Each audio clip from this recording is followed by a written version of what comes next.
Selamat datang di Akademi Kripto. Di Akademi ini, kalian akan belajar semua yang kalian perlu tahu tentang dunia cryptocurrency. Sebelum kita mulai belajar lebih lanjut, di sini gue saranin kalian untuk ambil kertas, ambil buku, untuk kalian catat hal-hal yang akan gue ajarin di sini. Karena di Akademi ini, gue nggak akan ajarin kalian sekedar trivia yang kalian bisa cari di Google ya. Gue nggak akan ajarin yang basic-basic doang. Tapi kita akan belajar gimana caranya kalian bisa ngerti dari nol, sampai kalian akhirnya bisa ngatur portofolio. Jadi ini bakal lengkap end-to-end gimana cara kalian research crypto, gimana caranya attention ekonomi itu ngaruh sebenarnya di dunia kripto. Nah, tapi sebelum mulai semua itu, gua rasa satu hal yang kalian harus punya tentang kripto adalah conviction atau keyakinan. Karena ini kepercayaan gue pribadi bahwa conviction itu nggak bisa dipinjam. Itu either kalian punya atau kalian nggak punya. Sebelum memiliki conviction terhadap suatu hal, tentunya kalian harus punya memang ilmu terhadap hal tersebut. Kalian ngerti terhadap hal yang kalian mau punya keyakinan itu.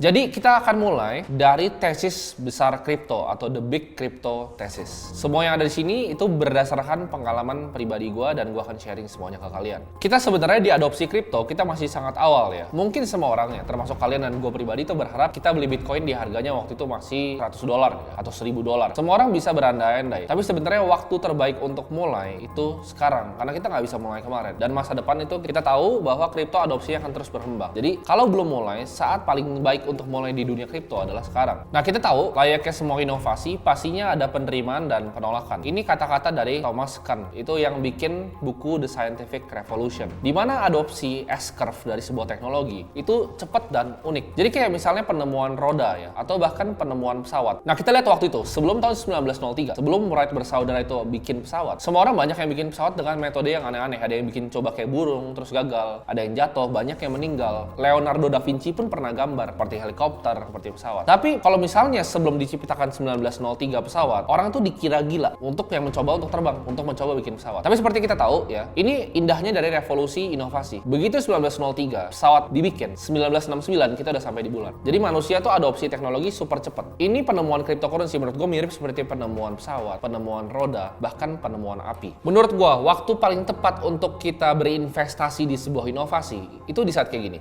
Teknologi itu udah berkembang, adopsi ya udah cepat, kita ngerasa ini ada momentum nih. Tapi 99% orang di sekitar kita nggak ngerti tentang teknologinya. Contohnya seperti internet. Jadi waktu itu kan kita bisa lihat ya, zaman sebelum tahun 2000-an, internet tuh lagi marak. Semua orang tahu internet akan cepat segala macam, web 1.0 segala macam bakal cepat. Tapi nggak banyak yang ngerti tentang internet. Sama seperti web 2 awal keluar. Banyak yang tahu internet tuh akan booming, tapi banyak yang bahkan nggak percaya juga. Nah, kita lihat sekarang kalau misalnya di dunia kripto ya, di dunia kripto, di dunia Bitcoin ya, di dunia Ethereum. Mungkin semua orang udah dengar gitu. Semua orang udah tahu, oh ini growing ini Bitcoin gitu. Tapi kalau kita tanya ke teman kita tanya ke orang tua kita tanya bahkan ke keluarga kita, mereka nggak ngerti, mereka nggak bisa jelasin apa itu cryptocurrency. Nah, itu adalah menurut gue saat yang tepat. Di saat semua orang udah tahu, momentumnya udah ada, tapi orang nggak ngerti tentang asetnya. Itu saat yang terbaik untuk kita bisa membeli sebuah aset. Nah, kalian coba bayangin ya, uang itu banyak mengendap di aset-aset lama ya, ada sekitar 150 triliun US dollar itu mengendap di real estate, di global equity ya. Global equity itu adalah total stock market dunia, market cap-nya hampir 100 triliun US dollar. Dan sisanya ada government bonds, ada corporate bonds. Bitcoin itu baru berapa? Di saat video ini di-shoot itu baru 300 billion US dollar. Dan market cap kripto itu di bawah 1 triliun. Jadi menurut kalian apakah ini adalah aset kelas yang akan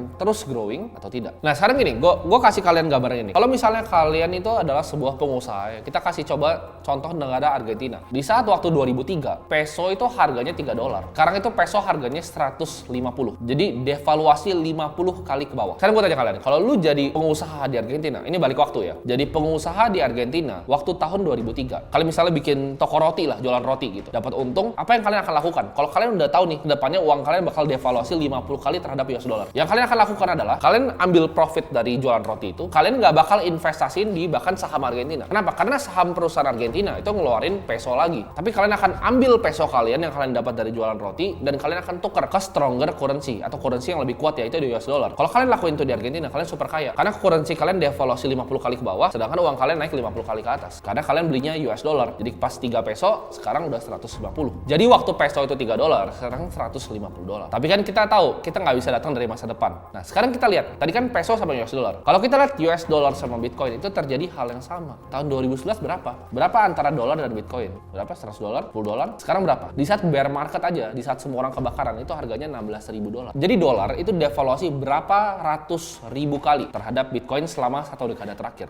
Dan ini adalah aset yang terbaik performanya selama 1 dekade terakhir. Di sini gue percaya bahwa kripto itu akan akan merevolusi uang seperti internet merevolusi distribusi dari informasi. Kripto itu memisahkan antara pemerintahan dengan uang sama seperti zaman dulu ya, waktu dipisahkan antara pemerintahan dengan agama. Nah, kita tahu ya, di tahun 2009 itu ada yang terjadi global financial crisis di mana ada beberapa bankers yang greedy yang mengakibatkan semuanya itu runtuh karena subprime mortgage. Di situ tahun 2009 diciptakan oleh Satoshi Nakamoto, itu adalah pseudonym alias yaitu Bitcoin. Di situ ditulis di white papernya Bitcoin a peer-to-peer electronic cash system itu diciptakan. Ini diciptakan sama Satoshi dan dilepaskan ke dunia. Dan ini menjadi aset pertama tercepat dalam sejarah dunia ini untuk mencapai $1 triliun dalam valuasi. Awalnya ini kan banyak dicemooh ya sama praktisi di dunia finansial. Ini aset nggak jelas gitu kan. Tapi begitu dia reach $1 triliun valuasinya, ini mengambil mata banyak orang. Jadi kita lihat sampai bank New York Mellon itu keluarin custodial Bitcoin, Fidelity, dan bank-bank besar lainnya. Mungkin kalian yang udah belajar sedikit tentang Bitcoin, kalian masuk ke dalam rabbit hole belajar Bitcoin ini. Tapi pertanyaan paling pentingnya adalah kenapa Satoshi itu ciptain sih Bitcoin ini? Sebenarnya apa untungnya buat dia? Jawabannya sebenarnya ada di permulaan dari Bitcoin ini sendiri ya, yaitu sebuah cerita yang berbeda dari cerita yang lain. Semua ini dimulai dari sosok misterius bernama Satoshi Nakamoto. Nah, orang tuh kalau misalnya di film-film atau di karakter superhero suka origin story yang baik. Ini ada yang fiksi dan ada yang kombinasi dari keduanya. Sebenarnya menurut gua kemunculan pencipta Bitcoin ini itu unik banget ya. Kenapa? Karena dia munculnya ya misterius tapi di abad 21. Dimana kita tahu semuanya itu bisa direcord,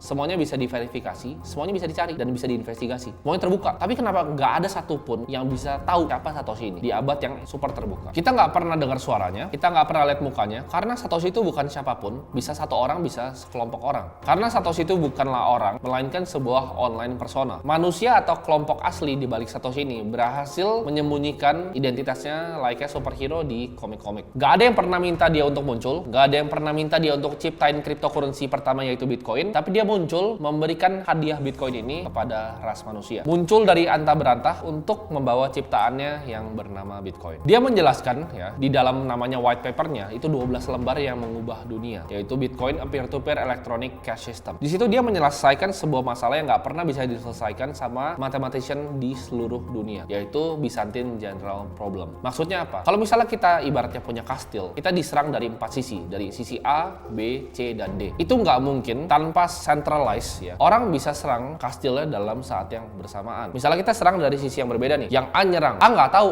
yang dibaliknya si C ini, apakah si C ini ikut nyerang atau nggak. Bisa jadi si A nyerang, si C ini mundur. Misalnya nih, kalau diserang 4-4-nya, kastilnya roboh. Tapi problemnya si A nggak tahu si C ini bakal nyerang. Si A nggak tahu si B ini bakal nyerang atau nggak. Si A nggak tahu si D bakal nyerang. Dan C juga sama. C nggak tahu nih. Wah, gue ntar nyerang sendiri, 3-nya mundur. Atau gue nyerangnya cuma berdua sama A, 2-nya mundur. Tanpa satu komando yang tersentralisasi, hal itu nggak bisa terjadi. Dan ini adalah problem yang diselesaikan oleh Satoshi dalam white papernya Bitcoin. Walaupun secara teori sebenarnya ini nggak bisa diselesaikan, tapi dia berhasil menyelesaikannya. Dan ini adalah solusi esensial yang dibawa dari dunia cryptocurrency. Penemuan ini tuh sebenarnya sama kayak format uang yang baru ya. Ini tapi uang yang berbeda. Nggak bisa disentuh, nggak bisa dikorupsi, tidak tunduk sama siapapun, tidak punya pemerintahan, menguasai tanpa dikuasai. Selama beberapa tahun, Satoshi ini maintain sistemnya ya. Jadi dia maintain sistemnya, dia engage sama community-nya. Bahkan dia ikut pre-mine bareng-bareng. Jadi nggak ada pre-mine Bitcoin, bukan kayak Ethereum. Dimana Vitalik pertama bisa pre-mine. Bitcoin itu nggak ada pre-mine-nya. Jadi sampai sekarang tuh masih pre-mine karena sebelum semua koinnya itu di mining. Nanti akan selesai pada tahun 2100-an. Selama beberapa tahun dia tetap develop nih Bitcoin ini, tapi suatu ketika dia rasa ini udah dalam tangan yang baik, lalu dia menghilang dan nggak pernah didengar lagi namanya. Setelah hari dia menghilang, jejaknya pun juga tidak pernah bisa ditemukan. Nah, tapi pertanyaannya apa yang terjadi setelah sebuah penemuan itu ditinggalkan oleh penciptanya? Kita lihat sekarang Bitcoin itu nggak ada CEO ya, bukan sebuah perusahaan,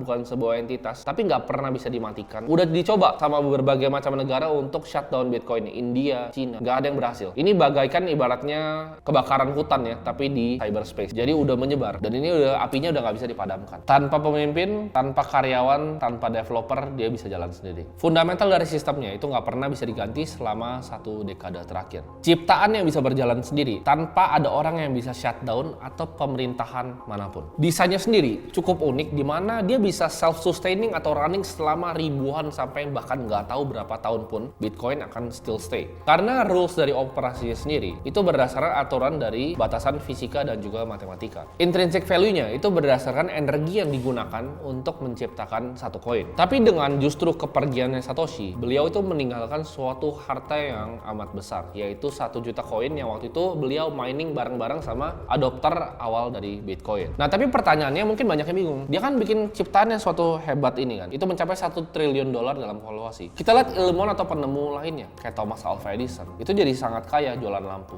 Tapi Satoshi ini nggak mau terkenal, nggak mau uang, nggak mau kekuasaan, padahal dia bisa ngambil semuanya. Dan kita lihat penemuannya sangat fenomenal sampai negara-negara contohnya yang gagal ya, seperti Venezuela, Zimbabwe, Turki, ya bentar lagi liranya itu udah mau jatuh. Itu banyak yang mengadopsi justru Bitcoin menjadi legal tendernya mereka. Awalnya bahkan bank-bank besar seperti Fidelity itu mengolok-olok Bitcoin, tapi sekarang mereka juga ikut menawarkan Bitcoin kepada klien institusi mereka. Perusahaan besar seperti Facebook ya, Meta mencoba untuk menggantinya bikin koin sendiri, tapi kita tahu itu semua nggak ada yang berhasil. Di era modern ini sebenarnya perusahaan seperti Google, Facebook, TikTok itu monetize attention kita. Mereka memanfaatkan attention kita karena attention kita adalah resource yang sangat scarce. Dengan mulanya revolusi kripto ini bisa mematahkan kepercayaan kita sendiri ya. Jadi apakah kita harus jaga nih privacy kita? Apakah kita harus punya hak atau kebebasan akan data-data kita sendiri? Apakah gue bisa dikontrol sama pemerintahan atau dikontrol sama perusahaan? Dan apakah ada hal lain yang gue value sebenarnya sebagai manusia yang selain uang, selain kekuasaan, dan selain ketenaran layaknya Satoshi? Kita dulu percaya bahwa uang itu harus dikontrol sama central bank ya, central bank atau pemerintahan. Misalnya US itu sama The Fed, Indonesia sama Bank Indonesia. Tapi